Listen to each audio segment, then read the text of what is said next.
Family ব্লেন্ডের কড়ালিকার আর সতেজ স্বাদের perfect ব্লেন্ডে স্বপ্নেরা মিলুক না। আমরা এই মুহূর্তে আছি ফেনীর পরশুরাম উপজেলার সবচেয়ে ক্ষতিগ্রস্ত যে এলাকাতে, সেখানে র্যাপিড অ্যাকশন ব্যাটালিয়ন তারা ঢাকা থেকে, আমরা দেখছি যে এখানে বন্যা দুর্গতদের মাঝে ত্রাণ বিতরণ হচ্ছে এবং প্রতিটা ভবনের সামনে এসে প্রতিটা ভবন বা 2-3 তলা বা 4-5 তলা যে ভবন রয়েছে, মসজিদ ভবন রয়েছে, স্কুল ভবন রয়েছে, সেই ভবনের সামনে ছাদের উপরে শত শত মানুষ, হাজার হাজার মানুষ তারা অবস্থান নিয়েছে।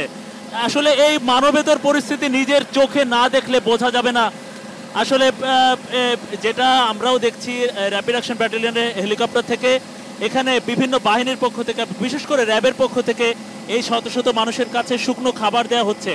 একই ছাদের উপরে আমরা দেখছি নারী, শিশু, বৃদ্ধ, একই ছাদের উপরে দেখছি আমরা গবাদি পশু সহ সবাই হাত নেড়ে বা যেভাবে যারা আসছেন বাহিনীর পক্ষ থেকে হেলিকপ্টারে করে, স্পিড বোটে করে, নৌকায় করে ত্রাণ দিতে, তাদেরকে তারা মনোযোগ আকর্ষণের চেষ্টা করা হচ্ছে এখানে।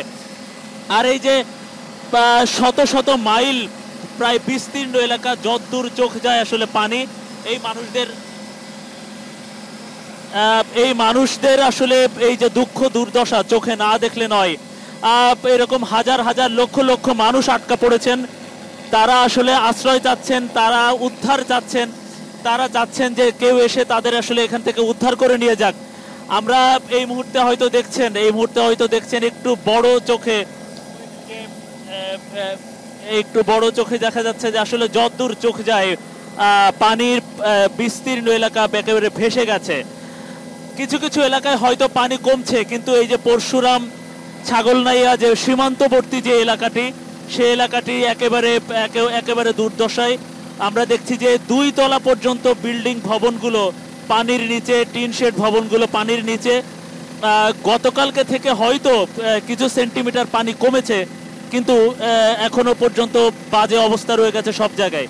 ফেনী শহরের আশপাশ দিয়ে হয়তো কিছু এলাকায় হয়তো ত্রাণ নিয়ে যাওয়া যাচ্ছে, কিন্তু অধিকাংশ এই যে সীমান্তবর্তী যে বিস্তীর্ণ